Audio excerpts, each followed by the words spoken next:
The office holiday party was finally winding down.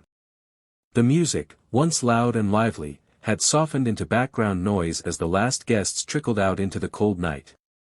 Marcus, a quiet man who never sought attention, slipped on his worn coat and checked his phone.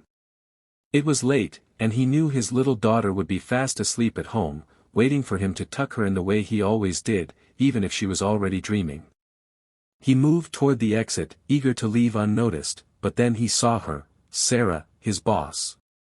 She was standing near the door, heels in one hand, unsteady on her feet, laughter from too many drinks fading into a look of exhaustion.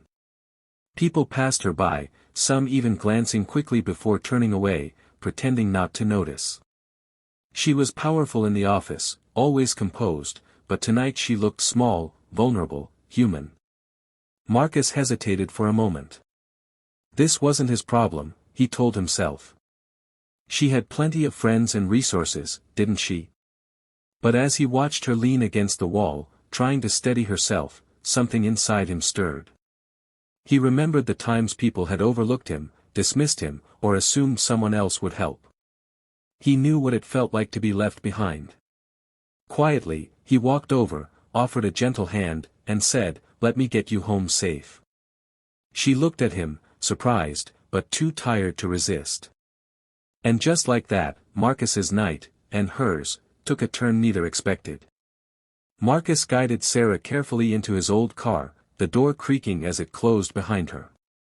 She slumped into the passenger seat, head resting against the window, her breath heavy with the smell of wine. The streets were quiet now, holiday lights twinkling faintly against the cold night air. Marcus started the engine, glancing at her briefly before focusing on the road. She mumbled incoherently at first, words broken and slurred, until finally they formed into sentences about long hours, pressure, and how lonely success could feel. Her voice cracked in places, though she probably didn't even realize it. Marcus said little. Instead, he let her speak, his hands steady on the wheel, his mind wandering to his daughter's small face back home. He thought of her laughter, her drawings stuck on the refrigerator, her innocence untouched by the world's heaviness. Every so often, Sarah would glance at Marcus through half-closed eyes, as if suddenly aware of who was driving her. She wasn't used to being cared for by someone she hardly noticed in the office. Her usual sharpness was gone, replaced by raw honesty. Marcus kept his tone calm, reassuring, careful not to make her feel ashamed. The ride stretched on in silence broken only by her quiet confessions and the steady hum of the car. For Marcus, it wasn't about recognition or obligation. It was about doing the right thing, about showing humanity where others had chosen to look away. Tonight, kindness was his compass, guiding them both home. The morning light spilled softly through the curtains, casting a warm glow across the quiet room.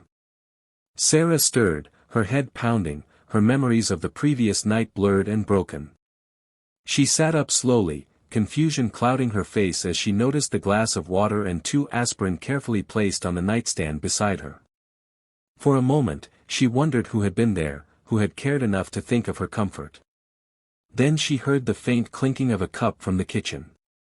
Heart racing, she pulled on her robe and stepped out, bracing herself for what she might find.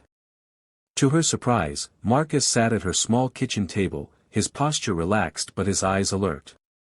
He had brewed a pot of coffee, steam rising gently from the cups.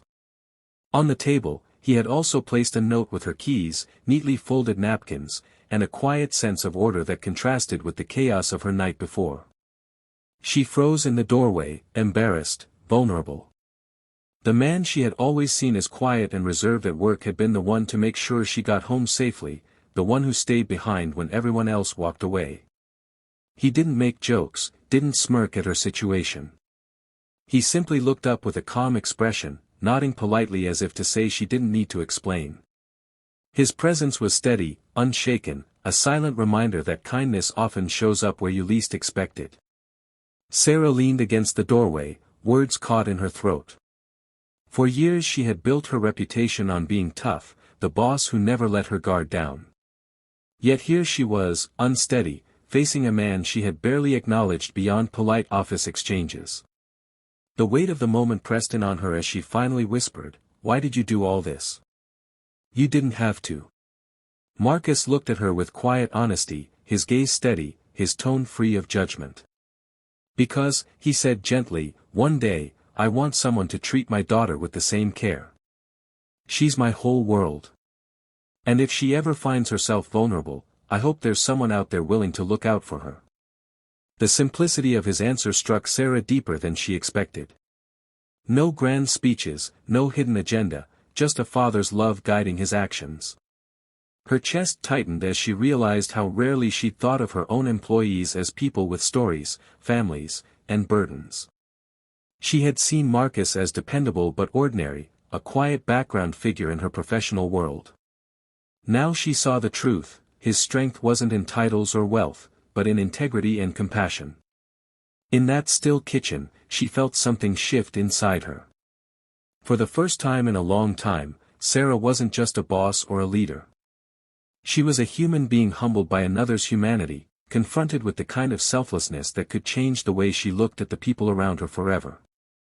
Weeks later, the memory of that night still lingered in Sarah's mind. It wasn't the embarrassment that stayed with her. It was Marcus's quiet strength, the way he had cared without expecting anything in return. She began noticing him more at work, not just as an employee but as a man who carried himself with dignity, balancing deadlines with fatherhood, always steady, always kind. One Friday afternoon, instead of heading straight home, Sarah found herself pulling up outside Marcus's modest house. Nervously, she knocked. The door swung open to reveal his daughter, a little girl with bright eyes and a wide smile. "Daddy! Someone's here," she called, her voice full of innocence and joy. Marcus appeared, surprised but welcoming, and invited her inside. The atmosphere was warm, filled with laughter and the simple comforts of family life. Sarah sat at the small kitchen table where coloring books and crayons were scattered, watching the bond between father and daughter. She felt a lump in her throat, realizing that this was the foundation of everything Marcus had said that morning, the reason behind his every choice. For Sarah, success had always been measured in promotions, titles, and numbers. But in Marcus's home, she saw another kind of success: love, resilience, and the power of putting others first. She smiled as his daughter eagerly showed her a drawing, and for the first time in a long while, Sarah felt a sense of peace. That night had not only given her safety, it had given her perspective, and a friendship she never expected.